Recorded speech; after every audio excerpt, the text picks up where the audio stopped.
है। एक बार दिल से, आंख से अगर आंसू गिरे भी है ना, तो वो आपको फूल पर चलाने की सामर्थ्यता रखता है और आपको मंजिल तक पहुंचाने की सामर्थ्यता रखता है।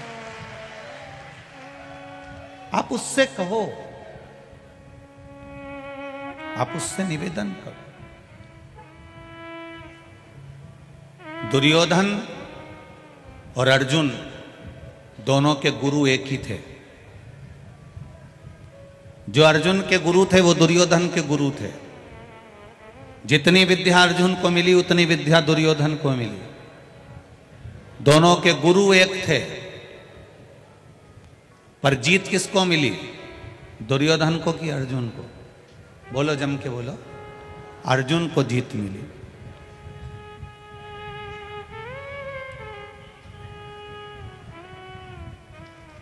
दुर्योधन के गुरु और अर्जुन के गुरु दोनों एक थे, पर जीत अर्जुन को मिली। उसका कारण क्या था? क्यों भगवान कृष्ण ने अर्जुन से कहा कि अर्जुन जाओ, पार्थिव शिवलिंग का निर्माण करो, पूजन करो, आराधना करो? क्यों अर्जुन से कहा गया कि भगवान का भजन करो? क्यों अर्जुन से कहा गया कि शिव नाम की भक्ति करो? क्यों युधिष्ठिर से कहा गया कि जहां मौका मिल जाए, जहां से निकल कर जाओ, उस मार्ग में शंकर भगवान का कोई मंदिर मिल जाए, कोई देवालय मिल जाए तो उसका शीश नवा दो?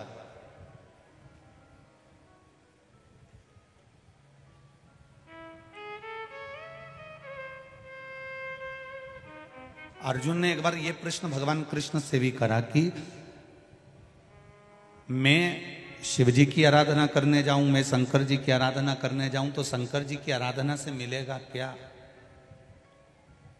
भगवान कृष्ण ने कहा, अर्जुन तेरा गुरु दुर्योधन का गुरु एक ही है, पर अगर शंकर जी की तूने आराधना कर ली, अर्जुन, युधिष्ठिर, नकुल, सहदेव, भीम, तुमने अगर शिव की आराधना कर ली तो शंकर भगवान की जो सबसे प्रिय चीज होती है, शंकर भगवान को जो सबसे ज्यादा प्रिय है, वो अपने भक्त को भगवान दे देते हैं। ये उनकी आदत है, ये उनकी आदत है। तो अर्जुन ने पूछा कि शिव जी की सबसे प्रिय चीज क्या है? शंकर भगवान का सबसे प्रिय कौन है? शिव जी का प्रिय है कौन? भगवान कहते हैं ये तो मैं नहीं जानता, पर आप शंकर की आराधना करो। अर्जुन, नकुल, सहदेव, भीम, युधिष्ठिर शिव की आराधना में लग गए। ऐसी शंकर की आराधना करी, ऐसी आराधना करी कि एक बार अर्जुन के पास में आकर कोई कह देता है कि अर्जुन एक काम करो कि युद्ध प्रारंभ होने वाला है और तुम द्वारिकाधीश को लेने के लिए चले जाओ। अगर वो द्वारिकाधीश तुम्हारे साथ में रहेंगे तो तुम्हारी युद्ध में कभी हार नहीं होगी। अर्जुन ने कहा, द्वारिकाधीश तो बोले कि शंकर जी की आराधना करो, और शंकर जी की मैं आराधना करने बैठा हूं और आप आकर कह रहे हो कि द्वारिकाधीश को लेने चले जाओ। ठीक है, मैं द्वारिकाधीश को लेने चले जाता हूं। अर्जुन द्वारिकाधीश को लेने के लिए गए, वहां दुर्योधन भी गया था। दुर्योधन ने 13 क्षौणी सेना मांग ली भगवान द्वारिका नाथ से, और अर्जुन ने केवल द्वारिका नाथ को मांगा, क्योंकि सेना तो दुर्योधन लेकर चले गया था, केवल द्वारका नाथ को। अब अर्जुन ने भगवान कृष्ण को यदि मांग लिया, अर्जुन ने भगवान कृष्ण को प्राप्त कर लिया, अर्जुन ने भगवान कृष्ण को अपना बना लिया। एक दिन अर्जुन और कृष्ण दोनों शांति से बैठे हुए थे, और इतने में अर्जुन ने अपने गुरु से कृष्ण कर लिया, गुरुदेव ये बताओ कि कृष्ण मेरे रथ को क्यों चला रहे हैं? कृष्ण मेरे रथ का संचालन क्यों कर रहे हैं? कृष्ण मेरा साथ क्यों दे रहे हैं? तब गुरु ने कहा, तूने जो शंकर भगवान की आराधना करी थी, शंकर ने अपने सबसे प्रिय कृष्ण को तुझे दे दिया है, और वो कृष्ण ने तुझे समान दिया। राम जी के प्रिय हैं भगवान शंकर, कृष्ण भगवान के प्रिय हैं भगवान शंकर, शंकर जी के प्रिय हैं राम और कृष्ण, नारायण के प्रिय हैं शिव, शिव के प्रिय हैं नारायण, ब्रह्मा के प्रिय हैं नारायण, नारायण के प्रिय हैं ब्रह्मा। ये तीनों एक हैं, ब्रह्मा विष्णु महेश, तीनों एक।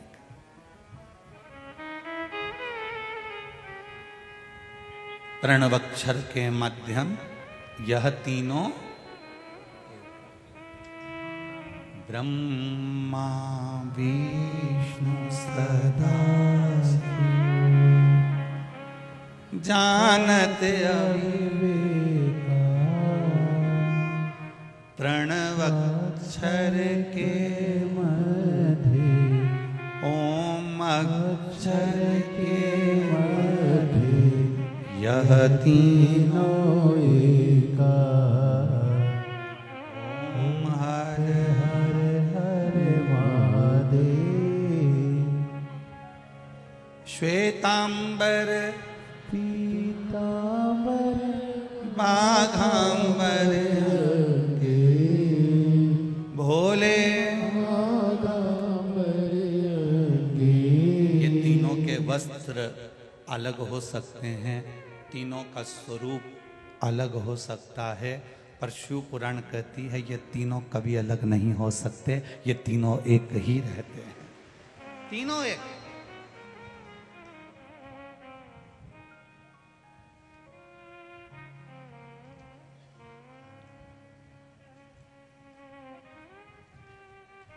राजा भर्तरी ने अपनी बहन से, और बहन ने राजा भर्तरी को जो 3 बातों का ज्ञान दिया वो बड़ा विचित्र था। उसमें प्रथम पहली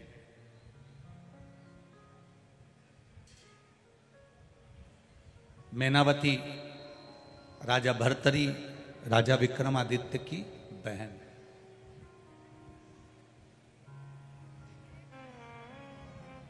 पहला वचन कह रही है भैया मेरे गुरु गोरखनाथ कहते हैं, गुरु अगर प्रबल है तो अपने शिष्य को भी प्रबल बना देता है।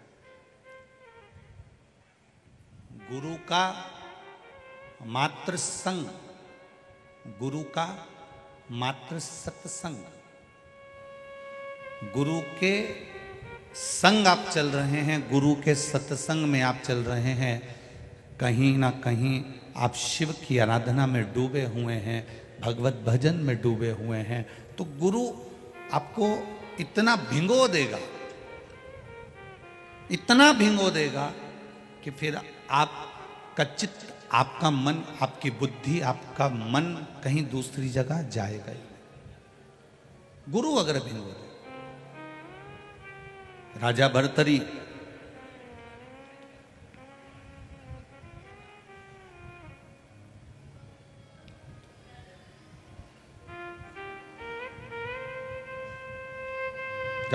क्रोध में आ गए, मेरी धर्मपत्नी, मेरे पास कोई सत्ता की कमी नहीं है, मेरे पास कोई वैभव की कमी नहीं है, मेरे पास कोई दौलत की कमी नहीं, और मेरी धर्मपत्नी मेरी नहीं हो सकी। बहन कह रही है मैनावती क्रोध क्यों करना, जिसके कर्म का दंड वो भोगेगा। वाणी और विचार, मैनावती कह रही है अपनी कंपनी का माल है, ये अपनी कंपनी का प्रोडक्ट है। वाणी और विचार, कितना भी दुख आ जाए, कितनी भी तकलीफ आ जाए, कितना भी कष्ट आ जाए, कितना भी दुख आ जाए, दुनिया के लोग चाहे तुम्हारे ऊपर कितना भी आक्षेप लगाएं, कितने भी शब्द कहें, वाणी और विचार ये अपनी कंपनी का प्रोडक्ट है, अपनी कंपनी का माल है। मैनावती कहती है भैया कितनी भी दुख की परिस्थिति में, चाहे कोई कितना भी धोखा, कितना भी छल कर चले जाए, 2 चीजों पर संयम रखना, एक वाणी पर और एक विचार पर। अगर वाणी और विचार तुम्हारे ठीक हैं तो मैनावती अपने भाई भर्तरी से कहती है फिर जवाब आपको नहीं देना है, जवाब देवाधिदेव महादेव देता है। आप हिसाब क्यों बराबर कर रहे हो? किसी ने गाली दी और आपने पलट कर गाली दे दी, किसी ने अपशब्द कहा, आपने पलट कर अपशब्द कह दिया। किसी ने ताना दिया, आपने पलट कर ताना दे दिया। किसी ने आड़ा टेढ़ा बोला, आपने पलट कर आड़ा टेढ़ा बोल दिया। आपने अपनी वाणी को बेकार कर लिया। यह वाणी की कीमत आपने समाप्त कर ली। अब अगर वाणी की कीमत समाप्त हो गई है तो आपका जवाब देने के लिए महाकाल नहीं आएगा। आप मौन हो जाओ, चुप हो जाओ। जो दिन भर अपशब्द बोलता रहता है, दिन भर कुछ ना कुछ 24 घंटे बयान देता रहे, 24 घंटे बोलता रहे, 24 घंटे बोलता रहे, तो लोग भी समझते हैं ये तो माइक लगा हुआ है ना, बहुपू चली रहा है ना, बस ये तो बोलता जाएगा, हर कुछ बोलता जाएगा, हर कुछ बोलता जाएगा। लोग 10 बार सुनेंगे, 20 बार सुनेंगे, 25 बार सुनेंगे, 50 बार सुनेंगे, इसके बाद तुम्हारी बात पर कोई विचार नहीं करेगा, आपके शब्दों पर कोई विचार नहीं करेगा। हाँ, एक रेलवे स्टेशन पर माइक लगा रहता है, वो कभी कभी बोलता, इतने नंबर की ट्रेन इतने नंबर के प्लेटफॉर्म पर इतनी बजे पहुंचेगी।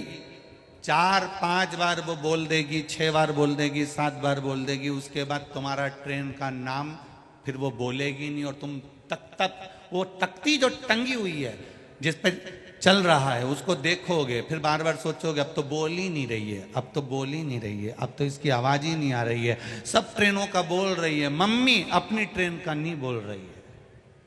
पापा ऐसा लगता है कि ट्रेन का बोल ही नहीं रही है, कि मेरे को तो लगता है कि ट्रेन आ जाएगी और ये बोल ही नहीं पाएगी, ऐसा लग रहा है। अब अपने को उत्सुकता बढ़ रही है, कब बोले कब बोले कब बोले। फिर वो बोलती है कब, जब ट्रेन थोड़ी सी दूर पर रह जाती है, ट्रेन प्लेटफॉर्म पर आने की तैयारी में है, आप तैयारी कर लो। चुप रहने का यही फायदा है। आप किसी ने अपशब्द कहा, आप चुप हो गए, उसके बाद में उसके आने की तैयारी हो जाती है, वो आएगा और जवाब देकर जाएगा। आपको जवाब नहीं देना। ये जितनी डिग्रियां हैं, जितनी पढ़ाई आपने करी है, जितने विद्या अध्ययन आपने करा है, ये संसार सागर के लोगों के लिए करा है। उसकी डिग्री सबसे प्रबल है। उसकी डिग्री में ये नहीं देखा जाएगा कि आपने क्या विद्या अध्ययन करा है, उसकी डिग्री में ये देखा जाएगा कि आपने भूखे को भोजन कराया है क्या। उसकी डिग्री में ये नहीं देखा जाएगा कि आप किस कुर्सी पर बैठे हो, उसकी डिग्री में ये देखा जाएगा कि आपने अपने माँ बाप को एक रोटी दी कि नहीं दी। उसकी डिग्री में ये नहीं देखा जाएगा कि आपने बंगला कौन सा बनाया, उसकी डिग्री में ये देखा जाएगा कि आपके बंगले में आपके बुजुर्ग माता पिता रहते कि नहीं रहते, वो देखा जाएगा। आपकी डिग्री में आप कितने लाख की गाड़ी लाए, उसको नहीं देखा जाएगा। उसकी डिग्री में यह देखा जाएगा कि आपकी गाड़ी में कोई गिर पड़ा, कोई को तकलीफ थी, उसको तुम्हारी गाड़ी से कभी किसी देवालय तक, शिवालय तक, हॉस्पिटल तक, किसी अच्छे स्थान तक पहुंचा पाए कि ना पहुंचा पाए। उसकी डिग्री तुम्हारी कितनी भी प्रबल हो, वो डिग्रियां केवल यही देखी जा सकती है। पर वो जो डिग्री देखता है वो तुम्हारे मन की डिग्री, श्रद्धा की डिग्री, विश्वास की डिग्री और तुम्हारे भजन की डिग्री देखता है कि ये कितना भजन करा है, इसने शिव को क्या चढ़ाया। चढ़ाने से मतलब धन से मत लेना, शिव जी को धन से मतलब मत लेना कि शंकर भगवान को धन चढ़ाना है, शिव जी को दौलत चढ़ानी, ना ना ना ना। तुम क्या धन दोगे शंकर भगवान को, जिन्होंने अपनी धर्म पत्नी के लिए इतना जोरदार सोने का महल बनाया, क्या जोरदार सोने का महल बनाया, और इतना जोरदार महल बनाने के बाद एक चुटकी लगी, केवल चुटकी, और विशर्वा जी को पूजन करने बिठाकर वो सोने का महल 1 मिनट में दान कर दिया। 1 मिनट, 1 क्षण में दान कर दिया। क्या कोई करेगा, क्या कोई देगा। इस अंदाजे में मत रहो कि महादेव को तुम्हारे धन की जरूरत है, शंकर भगवान को तुम्हारी दौलत की जरूरत है, शिव जी को तुम्हारे सत्ता की जरूरत है, शंकर भगवान को तुम्हारी संपदा की जरूरत है। ना ना ना ना,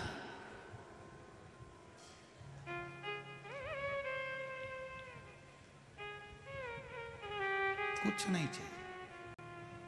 अलमस्त बैठा है आनंद में, एकांत। कितना सीधा साधा होगा, कितना सरल होगा मेरा महादेव, विचार करना जरा, कोई मर गया, उसका अंतिम संस्कार खेत में करा, अंतिम संस्कार खेत में करा, तो जहां उसकी भस्म पड़ी थी वहीं पे ओटला बना दिया। बोलो री जी सही है कि गलत है? वहीं ओटला बना दिया। और ओटला बना के ना तुमने राम जी को बिठाया, ना तुमने कृष्ण जी को बिठाया, ना तुमने दत्त को बिठाया, ना तुमने देवी को बिठाया, ना किसी भैरू जी के बिठाया, ना किसी देवता के बिठाया। उस ओटले पर जो समाधि का ओटला है, जहां पर किसी का अंतिम संस्कार किया गया, उस जगह पर ओटला बनाकर तुमने किसी को नहीं बिठाया। बिठाया तो केवल एक कोई बिठाया। किसको? बोलो बोलो, जम के बोलो जरा। महादेव को बिठाया। नर्मदा जी नहाने गई थी, अस्थियां छोड़ने गई थी, वहां से शंकर जी खरीद के ले आई और शंकर जी को यहाँ लाके ओटला पे बिठा दिया। फिर कोई पूछे कि साहब ये ओटला कैसा? तो हमारा दादाजी पर दादाजी मरिया था तो उनका ओटला है। तो इस पे शंकर जी क्या कर रहे हैं? शिव जी क्या कर रहे हैं यहाँ पर? शंकर जी को क्यों बिठाया? क्योंकि उसको मालूम है, उसको ये ज्ञात है, कभी कोई भूल से भी एक लोटा जल परिवार का व्यक्ति जाकर उस ओटले पर शंकर जी को अगर चढ़ा भी देगा तो ये जो भूमि है, ये जो जगह है, ये अपने आप में मोक्ष प्राप्त कर लेगी उसके जल से, मुक्ति। कितनी दुखी थी पृथ्वी। रामचरितमानस को उठाकर देखिए, पृथ्वी अपने दर्द सुना रही है कि चारों तरफ रावण का हाहाकार मच रहा है, आप कृपा करिए। कृष्ण अवतार के समय पर पृथ्वी दुखी थी, जाकर भगवान नारायण से प्रार्थना करती है कि कंस का अत्याचार बढ़ रहा है, आप कृपा करिए। बार बार पृथ्वी दुखी होती है, बार बार ये भूमि, ये वसुंधरा बार बार दुखी होती है, बार बार ये वसुंधरा रोती है, बार बार ये पृथ्वी रोती है, बार बार ये भूमि नैनों से नीर बहाती है। जब पाप बढ़ता है, अनाचार बढ़ता है, दुराचार बढ़ता है, ये पृथ्वी रोती है। आंखों से आंसू बहता है।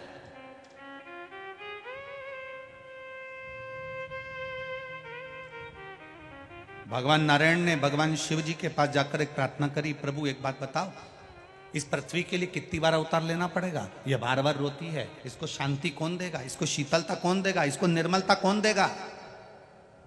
एक बार मैंने राम अवतार ले लिया, एक बार मैंने कृष्ण अवतार ले लिया, एक बार मैंने दत्त अवतार ले लिया, एक बार ये 24 अवतार मैंने जितने अवतार लिए हैं, ये सारे के सारे अवतार इस पृथ्वी के लिए लिए हैं, इसको शांति देने के लिए, इसको शीतलता देने के लिए, इसके आनंद के लिए मैंने इतने अवतार लिए हैं। इनमें ये बताओ कि कितनी बार हम अवतार लेते रहेंगे, कितनी बार हम जन्म लेते रहेंगे, कितनी बार हम पृथ्वी पर जाते रहेंगे, इस पृथ्वी को शांति देने के लिए कितनी बार हम जन्म लेंगे? कोई परमानेंट इलाज बता दो। तब महादेव ने कहा तुम चिंता मत करो, इसका परमानेंट इलाज अगर कोई बता सकता है तो वो तुमरुका जी बता सकते हैं। सारे देवता तुमरुका जी के पास पहुंचे।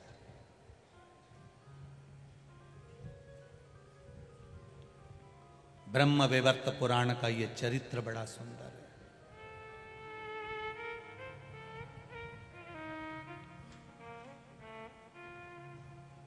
बड़ा सुंदर चरित्र है ये ब्रह्म वैवर्त पुराण का। पृथ्वी को बार बार तो नारायण पृथ्वी पर नहीं आ सकते, तो पृथ्वी को संतुष्टि कौन देगा? पृथ्वी को शांति कौन देगा? पृथ्वी को धीरज कौन देगा? पृथ्वी को संभालेगा कौन? शीतलता कौन देगा? तुमरुका जी के पास जाओ। तुमरुका जी के पास गए। तुमरुका जी भगवान शिव की भक्ति में लगे थे। शिव जी के शिवलिंग पर जल चढ़ा रहे थे। भगवान नारायण, ब्रह्मा, इंद्र, वायुदेव, जलदेव, गरुण देव, वरुण देव सब वहीं खड़े थे, सब देख रहे थे। तुमरुका जी शिव जी की आराधना कर रहे हैं, जल चढ़ा रहे हैं। बड़े धीरे धीरे धीरे धीरे आराम से शिव जी को जल चढ़ा रहे हैं। जितने विद्वान ब्राह्मण होंगे इस पृथ्वी के, जितने भू देवता हैं इस पृथ्वी के, जितने चतुर विद्वान ब्राह्मण जिन्होंने वेद पुराण शास्त्र का अध्ययन किया है, वो हमेशा एक बात जरूर कहते हैं कि शंकर जी का जब अभिषेक करो तो धीरे धीरे जल को चढ़ाओ, आराम से जल को समर्पित करो। ये जल का जो लोटा होता है, पात्र होता है, थोड़ा सा शिवलिंग से कम थोड़ी सी दूरी बनाकर रखो। शंकर भगवान को अगर आप मल रहे हो तो ये तांबे का लोटा, पीतल का, चांदी का लोटा तुम्हारा शंकर को टच नहीं होना चाहिए। क्यों? अपने बच्चे को निला रहे हो, अपने पिताजी को निला रहे हो, अपनी माताजी को निला रहे हो और माथा भी ठोकते जा रहे हो। हमारे यहाँ ये शास्त्र नहीं कहता। विद्वान ब्राह्मण कहते हैं, जिन्होंने वेद पुराण शास्त्रों का अध्ययन किया है, ऐसे भू देवता इस भूमंडल के कहते हैं भगवान का अभिषेक करते समय जल की धार धीरे धीरे चलना चाहिए। जल की धार भू देवताओं ने, ब्राह्मणों ने तो कह दी कि धीमे धीमे चलना चाहिए। अब कोई इनसे भिड़ जाए और कह दे साहब कि तुम लिखा हुआ बताओ कि जल की धार महादेव को धीमे धीमे चढ़ना चाहिए, उसका प्रमाण क्या है? तो ब्रह्म विवर्त पुराण में कहा, तुम रुका जी धीरे धीरे जल चढ़ा रहे थे, आराम से जल समर्पित कर रहे थे।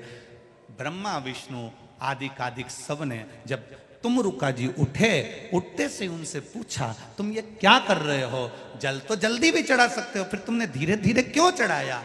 तो कहा, मेरे जल को धीरे चढ़ाने का एक कारण है। ये जल शिवजी का चढ़ा हुआ जब पृथ्वी पर जाता है तो पृथ्वी इसको ग्रहण करते हुए अपने आनंद सुख को पाती है और शीतलता प्राप्त करती है, जिससे जनमानस का कल्याण करती है।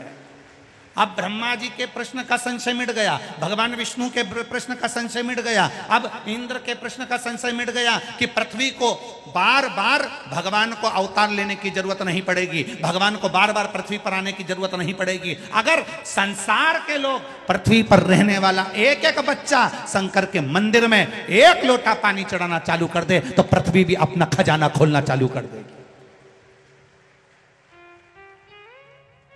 राजा भर्तरी के समय पर, राजा विक्रमादित्य के समय पर भारत को सोने की चिड़िया कहा जाता था। सोने की चिड़िया कहलाने का अगर हक है तो राजा विक्रमादित्य को है। सोने की चिड़िया, सोने की चिड़िया।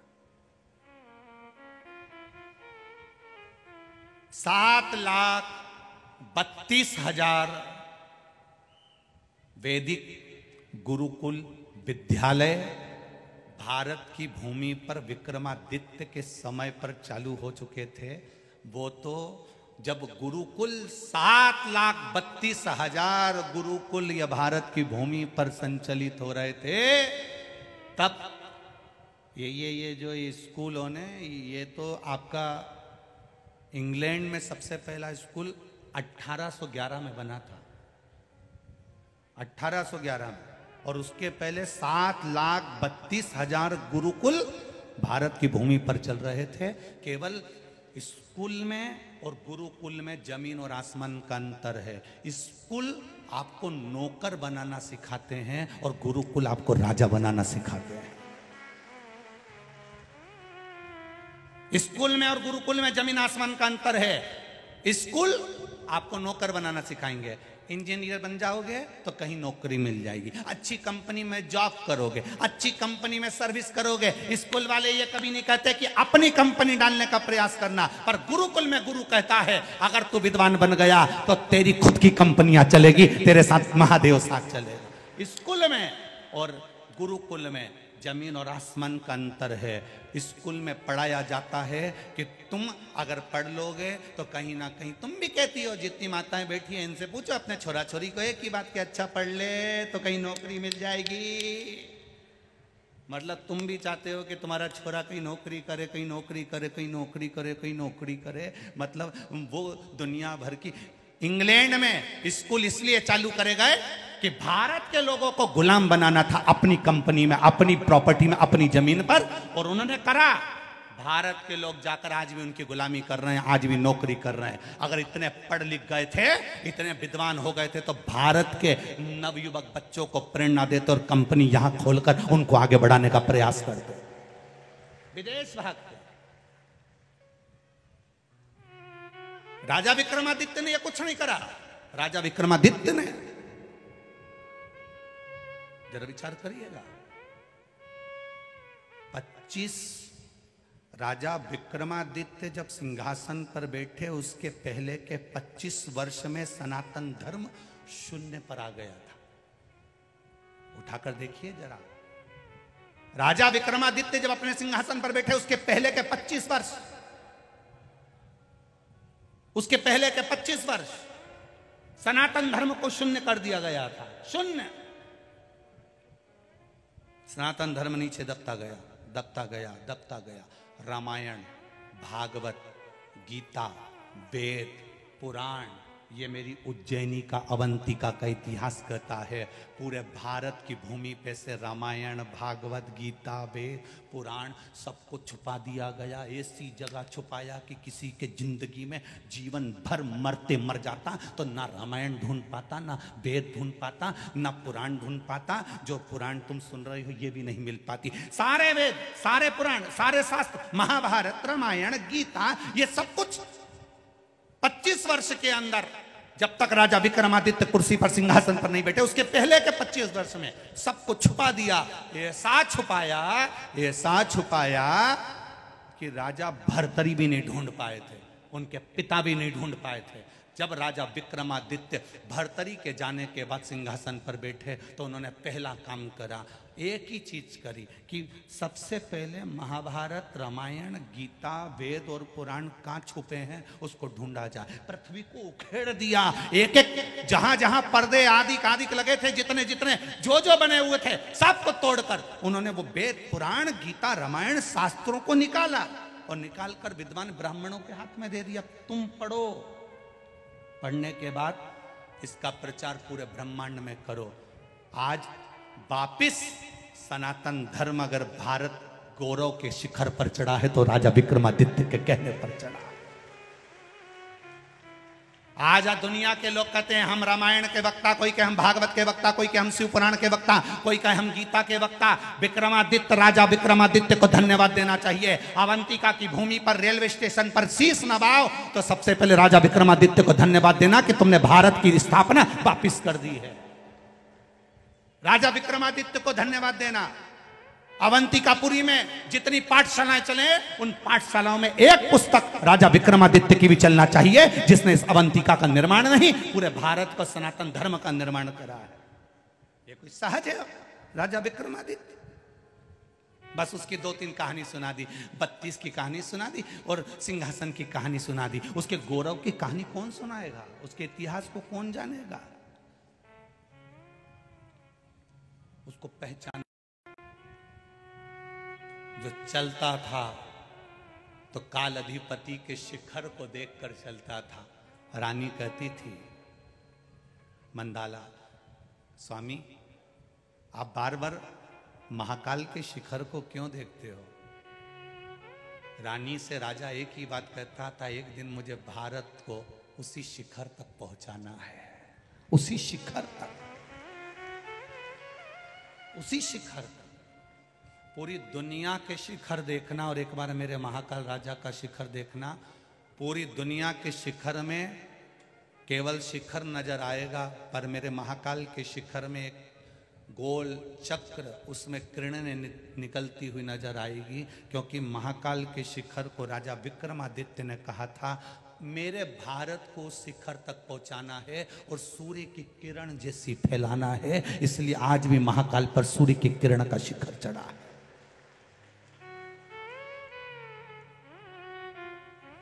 ये महर्षिद्धि। एक बार राजा विक्रमादित्य जा रहे थे और मां हरसिद्धि पांव में नूपुर बांधकर उज्जैन से जा रही थी, उज्जैन से। राजा विक्रमादित्य से रहा नहीं गया।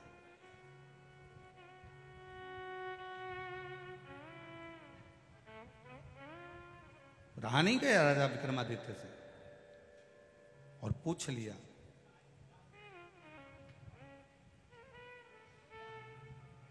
पूछा पहले तो पीछे पीछे चले महर्षिद्धि के। इतनी सुंदर महर्षिद्धि, इतनी सुंदर छोटी सी कन्या का रूप रखकर महर्षिद्धि जब जा रही थी, राजा विक्रमादित्य पीछे पीछे चलते चलते महर्षिद्धि के पीछे पीछे चलते चलते छिपरा के तट पर जब हरसिद्धि पहुंची और देखा कि इनके लिए तो विमान आया है और ये विमान में बैठ के जा रही है, कहां गई?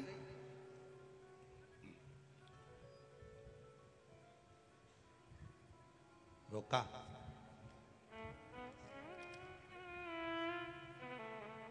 आवाज दी राजा विक्रमादित्य ने, मां मां। छोटी सी कन्या हंसकर उधर चली गई छिपरा के तट पर। विक्रमादित्य फिर हंसकर बोले, मां, ओ मां। छोटी सी कन्या अटखेली करती करती महाकल वन में घूम रही है। विक्रमादित्य जी उनके पीछे पीछे घूम रहे हैं। फिर आवाज लगाई, मां मां। छोटी सी कन्या भागते हुए कूप के पास पहुंच गई, बावड़ी के पास। फिर विक्रमादित्य ने आवाज लगाई, मां, ओ मां। हरसिद्धि माता ने पलट कर पूछा, मैं छोटी सी कन्या हूं, तुमको मां नजर आ रही? आप मुझे मां कह रहे हो? आपकी माता तो आपके घर में निवास कर रही होंगी और आप मुझे आवाज लगा रहे हो? विक्रमादित्य कहते हैं, मां, बेटे से कब तक छुपोगी? आप हरसिद्धि नहीं हो क्या? कहां जा रही हो? उज्जैनी से, इस अवंतिकापुरी से बाहर। हरसिद्धि ने कहा, मेरे भक्त गुजरात में हरसद में, गुजरात के पास में एक स्थान है हरसद गांव, जहां कहती है हरसिद्धि कि मेरे भक्त मुझे वहां बुला रहे हैं तो मुझे भागना पड़ेगा, जाना पड़ेगा। विक्रमादित्य जी कहते हैं, मां, इस अवंतिका को छोड़कर चली जाओगी तो अवंतिका वालों का पेट कौन भरेगा? क्योंकि मां हरसिद्धि, तू ही अन्नपूर्णा है, तू ही लक्ष्मी है। तेरा दर्शन शाम के समय पर अगर कोई करता है ना मां, तो उसका भंडार कभी खाली नहीं रहता, और तू छोड़कर चले जा रही। हरसिद्धि तो विक्रमादित्य की आंख में आंसू भरे थे आज मां से बात करते हुए। इसे रामकृष्ण परमहंस मां शारदा से बात करते समय आंख से निरंतर अश्रु बहता रहता, निरंतर। रामकृष्ण परमहंस की जैसे आंख से लगातार आंसू बहता है मां शारदा से बात करते हुए, आज विक्रमादित्य मां छिपरा के तट पर मां हरसिद्धि से बात करते हुए आंख से आंसू की धार बह रही है। एक बेटा अपनी मां से दिल की बात कह रहा, मां, तू चली गई तो भोजन कौन देगा? मां, भोजन कौन देगा? मां, तू चली गई तो संसार का ये अवंतिकापुरी का भरण पोषण कौन करेगा? अवंतिकापुरी, विक्रमादित्य का शासन केवल यही नहीं था, विक्रमादित्य का शासन तो चीन की बॉर्डर तक भी था, नेपाल तक भी था। विक्रमादित्य का शासन कोई साधारण नहीं रहा। तू चली गई मां तो इनका पेट कौन भरेगा? हरसिद्धि मुस्कुराकर कहती है, विक्रमादित्य, तू मुझे पहचान गया, तूने मुझे जान लिया, शायद संसार का पहला जीव है तू जो मुझे पहचान गया, नहीं तो मुझे अच्छे अच्छे नहीं पहचान पाते। कौन जान सकता है? मां, तेरा बेटा ही हूं मां, तेरी गोद में खेल कर बड़ा हुआ हूं मां। इस अवंतिकापुरी में तेरी ही गोद में, इसी रज में मां मैं खेला हूं। कंकर कंकर में मैंने शंकर देखा है मां, और अपनी मां को भूल जाऊं ये कहां की बात है? हरसिद्धि ने हाथ पकड़ा विक्रमादित्य का और जाकर एक स्थान पर बैठ कर कहती है कि तू बता दे विक्रमादित्य, मैं कहां रहूं? विक्रमादित्य कहते हैं, मां, पूरा बंगला तेरा है, जो कमरा तुझे पसंद आए वो कमरा तू रख। हम होते हैं बंगला बनाते हैं तो मां का कमरा अलग बना देते हैं, इनका कमरा ये रहेगा, मम्मी तुम्हारा कमरा ये, तुम्हारा ये कमरा है, उसमें 2 अलमारी बना दी, 1 पलंग बना दिया, थोड़ा बहुत उसमें काम कर दिया। और खुद के कमरे में बेटा अपना कमरा तैयार करता है तो धर्म पत्नी जूड़ा बांध बांध के 25 बार कह देती फर्नीचर अच्छा बनाना, इंटीरियर अच्छा करना, सुंदर बनाना, सुंदर बनाना। 25 बार पति अपनी पत्नी को गाड़ी पर बिठा के बंगला दिखाने ले जाता, ये अपना कमरा है। पत्नी खुश हो, तुम थोड़ी सी अलमारी ऐसी बनवा लो तो। एक बार माँ के कमरे में बहू ने नहीं बोला कि इसमें एक फोटो भगवान का भी लगा देना, तो माँ 24 घंटे भजन करती रहेगी, स्मरण करती रहेगी। अपने कमरे में ऐसा करवा लो, अपने कमरे में ऐसा करवा लो। विक्रमादित्य राजा विक्रमादित्य माँ हरसिद्धि से कहते हैं ये पूरा बंगला तेरा है, ये पूरा अवंतिकापुर तेरा है, माँ तू जहां बैठेगी वो तेरा निवास होगा। बस माँ ने कह दिया राजन सुबह के समय पर आकर तू मेरा स्मरण करना, जहां तू मुझे लाल पुष्प समर्पित कर देगा वहीं यह हरसिद्धि आकर बैठ जाएगी। और माँ हरसिद्धि पूरी अवंतिकापुरी में भ्रमण करती करती राजा सुबेरे आया, एक पुष्प ले जाकर रख दिया, रखा, माँ वहां विराजमान हो गई। आज भी वो हरसिद्धि दुनिया का भंडार भर रही है, दुनिया का भंडार भर रही है। अन्नपूर्णे सदा पूर्णे शंकर प्राण। हमको तो लगता है ये महाकाल राजा ने ये शिव महापुराण की कथा उज्जैन को लोगों को उज्जैन का इतिहास बताने के लिए रखी है, ऐसा लगता है हमको ऐसा महसूस होता है कि ये महाकाल राजा ने खुद ने रखी कि ये मेरी उज्जैनी, ये दुनिया के लोग उज्जैन में रहने वाले भी भटक रहे हैं, वहां पर कोई को नई पवन उतरी है, नारियल लेके वहां पहुंच गई, कोई ने घूम घूम के 2-4 दाना बता दिया और कह दिया तो वहां अगरबत्ती लेके पहुंच गई। और यहां सारे देवता बैठे हैं, इस भूमि को छोड़कर जाओ तो तुम्हारा भाग्य फूटा है, भाग्य फूटा। ना जाने किस किस के चक्कर में पड़ जाते हो। अरे जिसके चक्कर में दुनिया पड़ी है, पूरा विश्व जो महाकाल राजा का दर्शन करने आता है, पूरा विश्व मां छिपरा का स्नान करने आता है, पूरा विश्व हरसिद्धि माता का दर्शन करने आता है, पूरा विश्व काल भैरव का दर्शन करने आता है, पूरा विश्व गोपाल जी का दर्शन करने आता है, पूरा विश्व चिंतामन गणेश का दर्शन करने आता है। और आप अभी भी संशय में जी रहे हो, अभी भी संशय तुम्हारे मन में, किसी ने कुछ कर दिया होगा। उज्जैन वालों पे कुछ कर दे फिर वो काल भैरव क्या करेगा? उज्जैन वालों पर, अरे उज्जैन वालों को तो ठाठ से सोना चाहिए। महाकाल बैठा है, काल अधिपति बैठा है, हर सिद्धि बैठी है, चैन की नींद सोना चाहिए। किसका दम जो उज्जैन की धरा पे आके कहीं का यूंच कर जाए।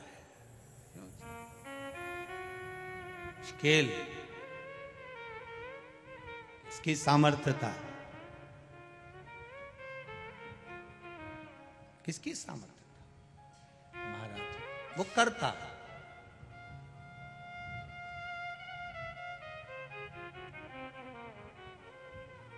महाराज बस उसका किया गया भजन, उसका किया गया स्मरण, उसका किया गया मंत्र जाप मूल है।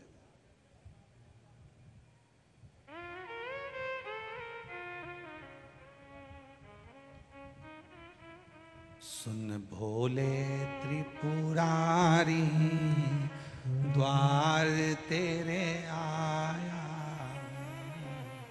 आप दिल से उससे कहोगे तो वो दिल से सुनेगा। भर दो झोली खाली द्वार तेरे आया, द्वार तेरे आया हूँ, द्वार तेरे। बोलो बोलो बोलो जरा, पहले तुम बोलो। द्वार तेरे, द्वार तेरे